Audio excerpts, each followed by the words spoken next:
멀쩡한 의사들의 본격 재능 낭비 프로젝트. 나는 의사다 시즌 4 보이는 보이는 라디오입니다. 라디오입니다. 오늘 모신 멀쩡한 의사분 네. 서울대병원 순환기내과의 김형관 교수님입니다. 어서 오십시오. 어서 오세요. 안녕하세요. 네. 자, 오늘 약간 이제 저희가 잘 모르는 병에 대해서 네. 공부해 보려고 모셨는데 비대성 심근병증. 심근병증이 비대성 말고 뭐 하나 더 있지 않습니까? 심근병증의 분류가 뭐 몇 가지가 있는데요. 그 중에 비대성이 하나 들어가고요. 네. 확장성, 제한성, 그다음에 기타, 뭐 스트레스성 심근병증이라든가 뭐 이런 것들이 있고, 다른 한 가지가 이제 정말 생소한 건데 우심실에 생기는 이형성증이 또 있습니다. 네. 근데 심근병증이면 심장의 근육에 뭔가 문제가 병이 생겼다. 있다. 네. 정확합니다. 그럼 비대성이라는 건 심장 근육이 커졌다, 뚱뚱해졌다? 뚱뚱해졌다. 보통 우리가 다른 근육들은 열심히 운동해서 키우려고 맞아요. 하고 커지면 좋은 거잖아요. 좋잖아요. 운동에서 커진 심장 근육은 괜찮습니다. 그거를 이제 운동선수형 심장이라고 하거든요. 그거는 이제 정상적인 심장 근육 세포들이 건강해지는 거죠. 근데 이 비대성 혹은 뭐 의학적으로는 비후성 심근병증이라고도 하고 비후성 심근증이라고도 하는데, 요거는 이제 조직학적으로 보면 모양이 정상 심근세포 모양 배열이 아니에요. 그래서 배열들이 조금 엇갈려 들어가 있고 그 세포 사이에 조금씩 결체 조직들이 겨냥이 돼 있습니다. 근데 이름이 비대성 혹은 뭐 비후성인 걸 보면 크다, 뚱뚱하다 이런 느낌이잖아요. 네, 뚱뚱해지니까요. 그 심장 자체가 커져요? 그냥 이렇게 눈으로 보면 커져 있지는 않습니다. 말기가 되면 당연히 커지는데요. 확장성 심근증까지 커지지만 그냥 일반적으로 보면 우리 성인 심장은 대개 사이즈가 비슷하거든요. 네. 그 똑같은 사이즈에 안쪽에 내강이 있는 거잖아요. 근데 이 내강이 있으려면 두께가 일정하게 보통은 10에서 11mm가 안 돼요. 네. 성인들은. 근데 비대성 심근증 환자들은 이게 더 두꺼워집니다. 15mm, 그러면 16mm 가 안에 공간이 부족하게 안에 되는 공간은 거죠. 부족해지는 거죠. 그 이름은 커지는 심장 근육이 커지는 병처럼 생겼지만 밖으로 커지는 게 아니라 안으로 뚱뚱해지는 네, 때문에 안으로 뚱뚱해지는 겁니다. 심근병증은 왜 생기는 겁니까? 생기는 원인은 유전자 돌연변입니다. 유전자 돌연변이고, 심장 근육을 구성하고 있는 이제 작은 단위로 들어가면 심근 분절이라고 하는 것들이 있어요. 네. 그래서 심근 분절에 액틴이라고 하는 것과 마이오신이라고 하는 조그만 단백 섬유소들이 있는데, 그 섬유소를 구성하는 유전자에 변이가 생깁니다. 그래서 그 변이 때문에 생기는 게 비대성 심근증이죠. 비대성하고 확장성이 제일 흔한 것 같은데 그 두 개는 근본적으로 어떻게 다른 겁니까?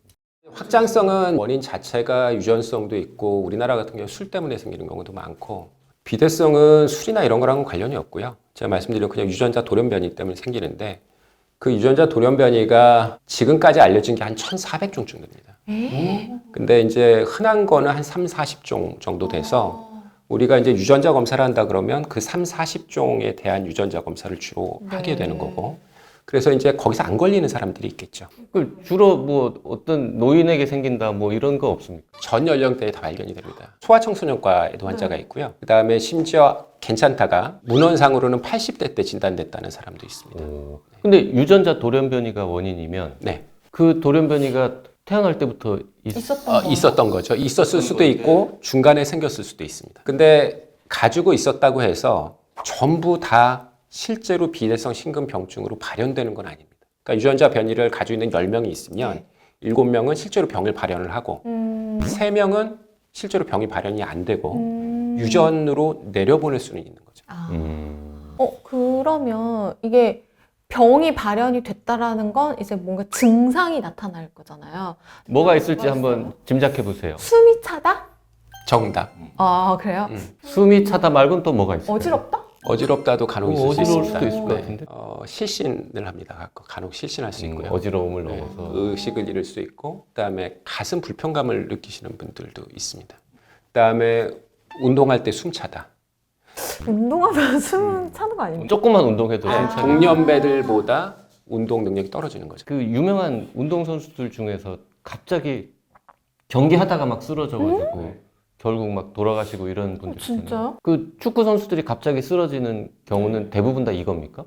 되게 뭐 그런 데이터도 있습니다. 사실은 그 운동 선수들이 실제 급사로 발현하는 것들을 다 부검을 했더니 약 30에서 35%가 비후성 심근증이다. 이런 데이터는 있습니다. 그 정도. 네. 그때까지 자기가 그 병인 거를 몰랐을 거 아니에요? 몰랐겠죠. 알고 나서는 미국이나 유럽에서는 프로테스트를 할 때 네. 비후성 심근증을 배제를 합니다.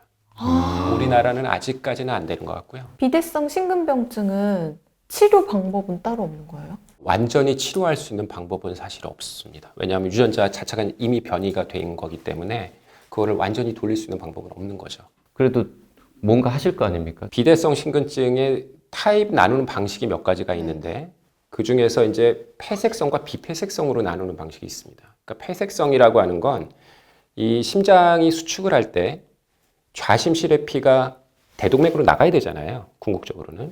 근데 그 나가는 길이 좁아지는 사람들이 있어요. 그런 사람들을 폐색성이라고 그러고 그렇지 않은 사람들을 비폐색성이라고 그럽니다. 좁아지는 게 더 나쁘겠네요. 공간도 좁은데 나가는 길도 좁으면. 맞아요. 그래서 그런 사람들은 이제 실신도 좀 더 많이 하고 급사도 좀 많이 하는 것 같다라는 위험 인자로 하나 들어가 있고 그렇기도 합니다. 이제 폐색성 같은 경우는 수술해서 그 두꺼워진 근육을 잘라내기도 해요. 그 수술이 뭐 쉬운 수술은 아닙니다. 이렇게 성적이 아주 만족스럽다고 보기는 어려울 것 같아요. 흔한 병은 아니니까 어떤 경우에는 뭔가 혹시라도 이런 병이 의심을 아닌지 좀 좀 해봐야 의심을 해봐야 되는지 그것도 궁금하고요.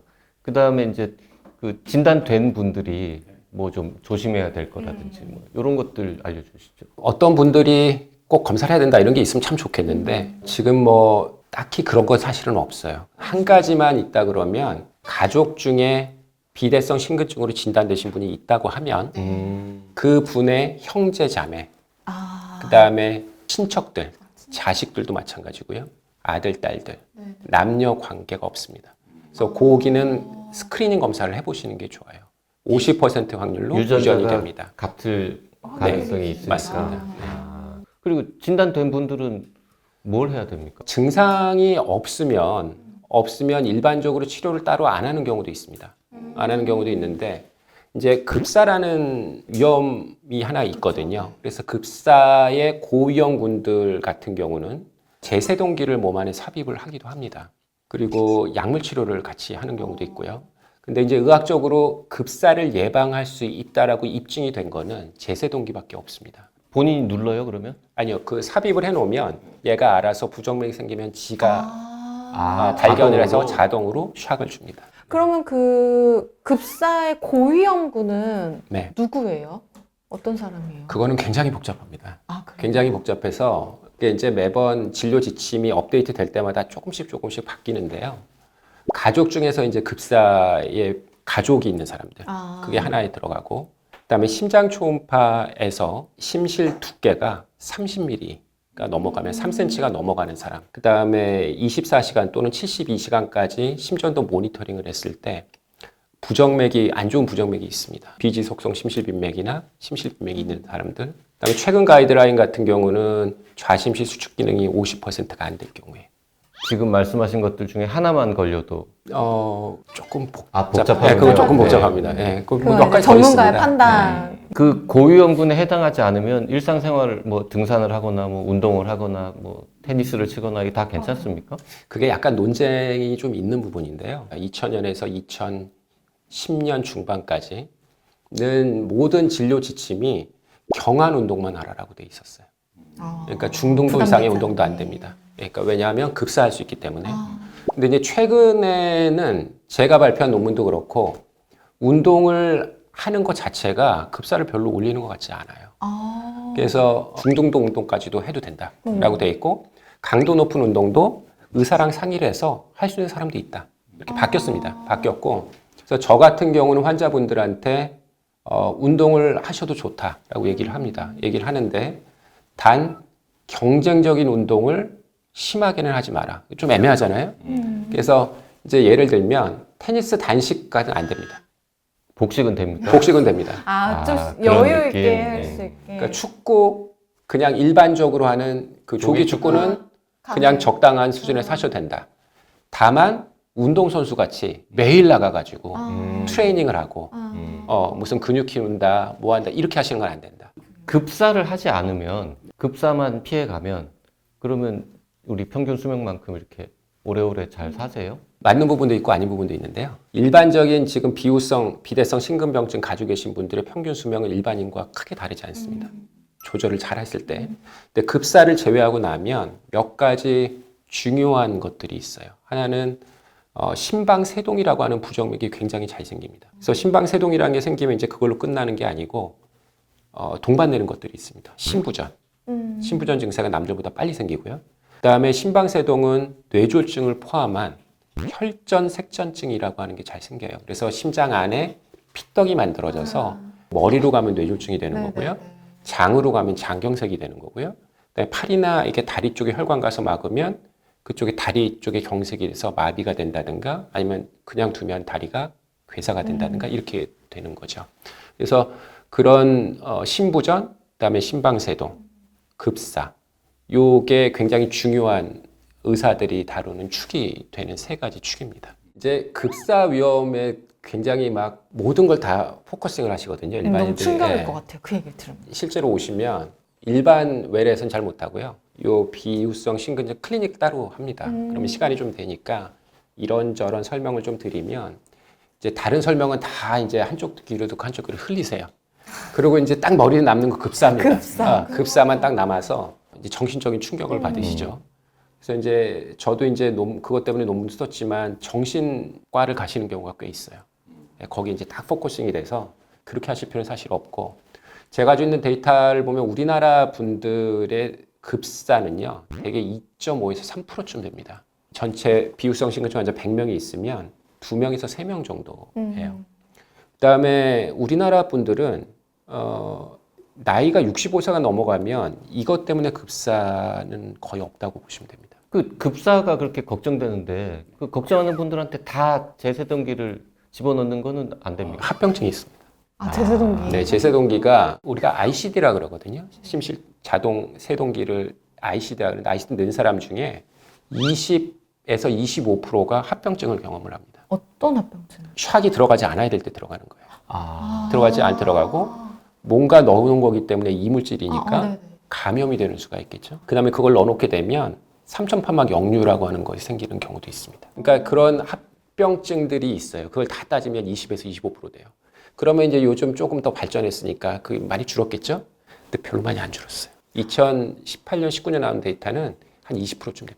그럼 그런 합병증의 위험에도 불구하고 이거를 넣을 만큼 정말 좀 위험한 위험한 분들만 분들한테만 잘 제세동기. 골라서 넣어야 되는 네. 거군요. 그 제세동기를 넣는 절차, 과정 네. 절차는 간단합니다. 그냥 여기 살짝 국소 마취해서 째고요. 안에다 넣는 겁니다. 그냥. 그렇게 비싸지도 않겠네요. 그러면 보험이 되면 그렇게 비싸지 않습니다. 이거는 한 번 넣으면 그냥 평생 쓰는 거예요? 아니면 중간에 갈아줘요? 중간에 배터리 갈아야 되죠. 네. 배터리가 떨어질 수 있으니까. 자, 우리가 잘 몰랐던 비대성 심근병증에 대해서 서울대병원 순환기내과의 김영관 교수님께 공부해봤습니다. 고맙습니다. 감사합니다. 감사합니다.